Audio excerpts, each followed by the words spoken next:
போகலான்னு நீ தானே கேட்கல. கண்டிப்பாக இங்கே யாரும் இருக்காங்க. தம்பி அப்படி என்ன இடம் அது எங்கே இருக்குது? பொண்ணு வயசு மாதிரி இருக்கு நண்பா. இந்த யாரும் கண்டுபிடிச்சி இங்கே பேய் இல்லைங்கிறது நிரூபிக்க.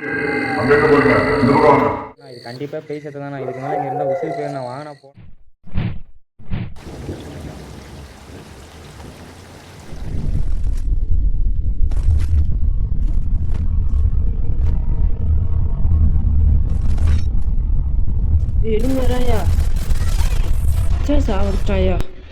யார் சாவடிச்சாங்க? சந்துருங்க, நிவாசங்க, 2 பேரும் எங்கே போயிட்டீங்க? ஒரு வழியாக எழுந்திரிச்சிட்டானா? ஆமாம், நான் எப்படி இங்கே வந்தேன்? அந்த காட்டில் சந்துரு நிவாசில் எங்கே? கடைசியாக ஒரு சத்தம் மட்டும் கேட்டுச்சு. அதுக்கப்புறம் இன்னும் தான் தலை வலிக்குது. ஆனால் அப்போ எங்கே போகிறான்னு சொன்னேன்ல, போய் பேச்சு முச்செல்லாம் படுத்துருக்க பார்த்தியா? நீ அந்த காட்டில் 3 பேர் மயக்கம் போட்டு படுத்துது. நான் தான் பசங்களை கூப்பிட்டு வந்து தூக்கிட்டு வந்தேன். நான் இங்கே இருக்கேன். சந்துரு நிவாசில் எங்கே? அவங்க 2 பேர்த்தையும் வீட்டிலேருந்து கூப்பிட்டு போயிட்டாங்கண்ணா. நீ வந்து தான் ஏன் படுத்துருக்க? நீ சொல்கிறதெல்லாம் பார்த்தா நம்புகிற மாதிரி இல்லையா தம்பி? அந்த காட்டில் கடைசியாக ஒரு சத்தம் கேட்டுச்சு.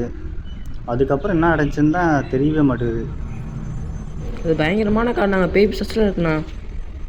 ஆமாம், பேய் பிசாஸ்லாம் இருக்குது. உன் புராணத்தோடு ஆரம்பிச்சிட்டேன். நான் தலைவலிக்குது, போய் குளிச்சுட்டு வந்து பேசுகிறேன். எப்போ பார்த்தாலும் பேய் பிசாசுன்னு. எனக்கு என்னமோ அந்த காட்டில் பேய் இருக்க மாதிரி தெரியல. ஆனால் யாரோ இருக்காங்க. இது யார் இருந்தால் தெரியல. கண்டுபிடிச்சி ஆகணும். சந்துரு நிவாசம் என்ன பண்ணுறாங்கன்னு தெரியல. நிவாஸ் வர நேற்றே பயந்துக்கிட்டு இருந்தான். எங்கே இருக்கேன்? எப்படி இங்கே வந்தேன்? அந்த காட்டுக்குள்ளே தானே இருந்தோம்.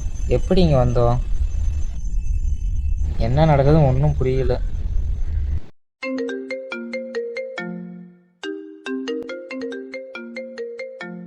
இந்தனா எதுக்கு கால் பண்ணது இல்லையே. நேற்று காட்டுகள் கூட்டு போய் வில்லங்க தெளித்து விட்டுருச்சு. வேணாம், நீ கட் பண்ணி விட்டுலாம். உடம்புலாம் வலிக்குது. முதல்ல போய் குளிச்சுட்டு வரலாம்.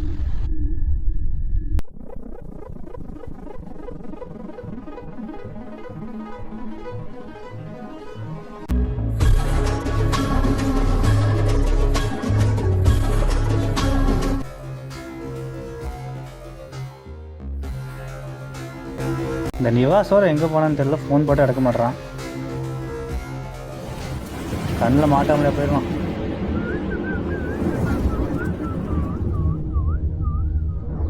ஐயோ, இந்தாண்ணா எங்கே நிற்கிது? இந்த ஃபோன் போட்டதை வேற எடுக்கல. என்ன சொல்ல போது தெரியலையே. டேய் நிவாஸ், இங்கே என்னடா பண்ணுற? நிவாஸா? இந்த நாய் இங்கே தான் இருக்கா? ஏன்டா பரதேசி நாயே, 2 நிமிஷம் அமைதியாக தான் உனக்கு 2000 கொடுத்துருக்கேன். என்னடா பண்ணேன்? நீ ஏதே இருந்தாலும் பேய் காட்டு ஒரு பேர் சாவடிச்சிச்சுடா. அதுக்கு பயந்தாண்டா ஒளிஞ்சிருந்தேன். ஏன்டா உன் கத்துவாய் வச்சு காட்டி கொடுத்துறியாடா. நாசமாக போனவனு. ஐயோ, அந்த காடா? ஆமாடா, அந்த காடு தான்டா. டேய் செந்திலே. ஐயோ, அந்த அண்ணன் வேற என்ன கூப்பிடுது. வாங்க கூட இருந்தால் என் உசுறு போய் நான் போகிறேன்டா. டேய் ஜம்முன்னு விளக்கு வச்சுட்டு போகிறான் பாரு. டேய் நில்றா. என்னடா சொன்னான்? ஓடுறான். அவனுக்கு என்ன பிரச்சனையோ தெரில. நீ ஏன்டா ஃபோன் போட்டு எடுக்கல? உனக்கு பயந்தானே ஃபோன் எடுக்கல. அந்த காட்டில் கூட்டு போயிட்டு என்ன நடந்துச்சுன்னே தெரியலண்ணா. எந்திரிச்சு பார்த்தா வீட்டில் கிடக்குறேண்ணா. நீயாவது வீட்டில் கிடந்த, நான் எங்கே இருக்குன்னே தெரியாமல் இருந்தேன். ஆனால் அந்த காட்டில் யாரும் இருக்காங்க. ஆனால் அது பேய் இல்லைன்னு மட்டும் கண்டிப்பாக தெரியுது. நீ என்ன தான் சொன்னாலும் அங்கே பேய் இருக்குது தானே உண்மை. அங்கே இருக்கிறது பேயா யாருன்னு கண்டுபிடிக்கிறது நம்மளுக்கு வேணால் தெரியாமல் இருக்கலாம். ஆனால் ஒவ்வொரு விஷயத்தையும் துல்லியமாக இன்வெஸ்டிகேஷன் பண்ணி கண்டுபிடிக்கிற ஒரு டிடெக்டிவால் அது முடியும். நம்ம ஊரில் அப்படி யாருன்னா இருக்காங்க? சென்னையில் எனக்கு தெரிஞ்ச ஃப்ரெண்டு ஒருத்தர் இருக்கான். அவன் பேர் சபிக்ஸ். தமிழ்நாட்டிலே நம்பர் 1 டிடெக்டிவ். அவனால் கண்டுபிடிக்காத முடியாத கேஸே இல்லை. அவனுக்கு கூட்டிகிட்டு வந்தான்னா அந்த காட்டில் பேய் இருக்கா யார் இருக்கான்னு கண்டிப்பாக இப்படிங்கிறதுக்குள்ளே கண்டுபிடிச்சிடும். அவரை பற்றி சொல்லும் போதே புல்லரிக்குண்ணே. அவரை நீ கூப்பிட்டு நான் பார்க்கலாம்.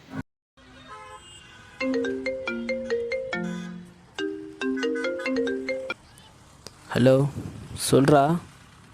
ஹலோ நண்பா, ஒரு பெரிய பிரச்சனை. அந்த பிரச்சனை தீர்க்க அவனோட உதவி எனக்கு தேவைப்படுது. பிரச்சனைன்னு சொல்லிட்டல, நான் வரேன், பார்த்துக்கலாம்.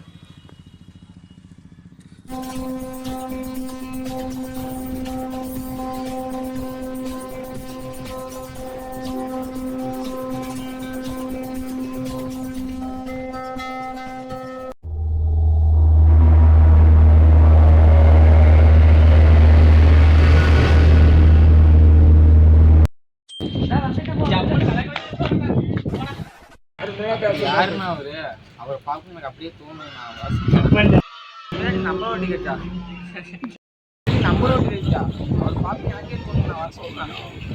அவரை ஃபோன் போட்டு எடுக்கல, அவரை ஃபோன் போட்டு எடுக்கல, அதனால் என்ன சொல்ல போகுது, அவரை ஃபோன் போட்டு எடுக்கல, பார்த்தா என்ன சொல்ல போகுது தெரியல.